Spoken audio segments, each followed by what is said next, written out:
take a breath and step inside your mind. Every thought, every urge, every spark of motivation you feel is guided by a single chemical rising quietly in the background.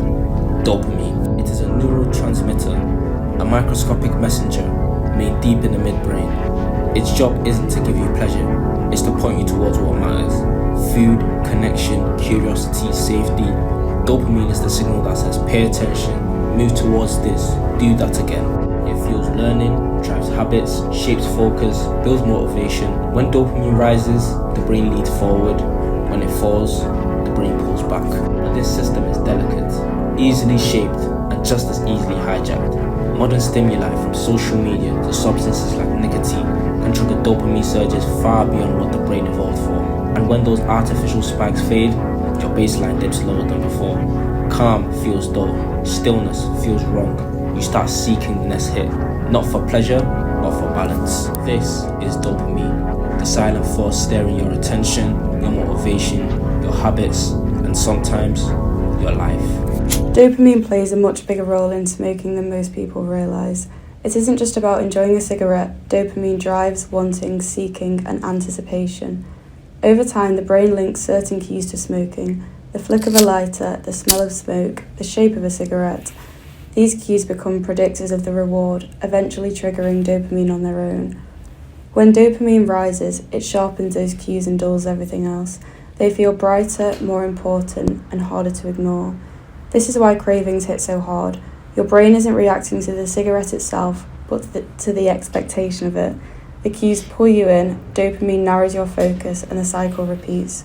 Our immersive experience visualizes this process, showing how dopamine shapes perception, attention, and the decisions we make. Temptation doesn't begin with the cigarette. It begins with the cues your brain has learned to associate with the reward of smoking. When the brain recognises a cue that predicts a reward, dopamine rises, not for pleasure but for anticipation, in order to motivate the pursuit.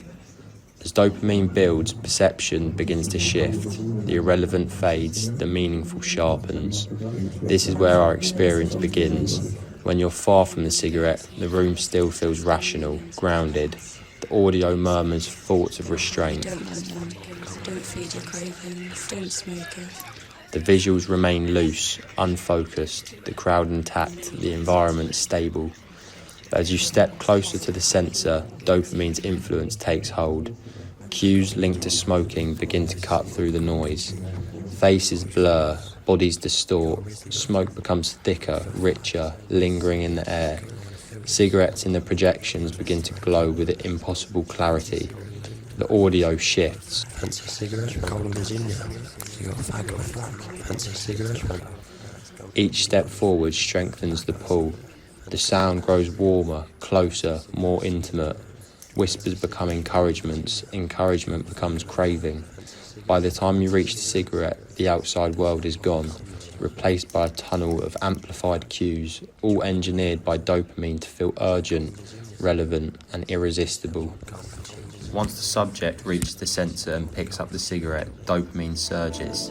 A flash of reward, a rush of certainty, a sudden collapse of tension that has been building since the very first cue. The room erupts. Light floods the space in an overwhelming burst. Colours sharpen and bloom into vibrant clarity. Audios swell into a brief euphoric rush, the release you've been chasing. But the dopamine spikes are fleeting. The high flickers, fractures, and slips away almost instantly, leaving behind a hollow stillness, a shifting silence that arrives faster than the pleasure itself. After the surge, dopamine doesn't return to normal. It drops below baseline. What follows isn't calm, it's emptiness, a chemical hollowing out. The world reflects it. Colours drain from the space until everything slips into grayscale. Shapes lose their definition. Motion slows as the room itself is struggling to keep going. Even the audio collapses, stretched, distorted, heavy. This is the crash. The tension returns, sharper than before. A quiet ache settles in. The cycle resets itself. The crash becomes the next cue. The disconnect becomes the reason to reach again.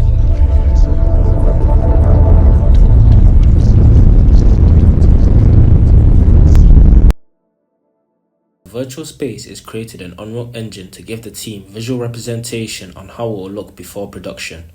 The immersive space will also be useful as marketing material. Our goal was to transform the dopamine cycle into a lived experience.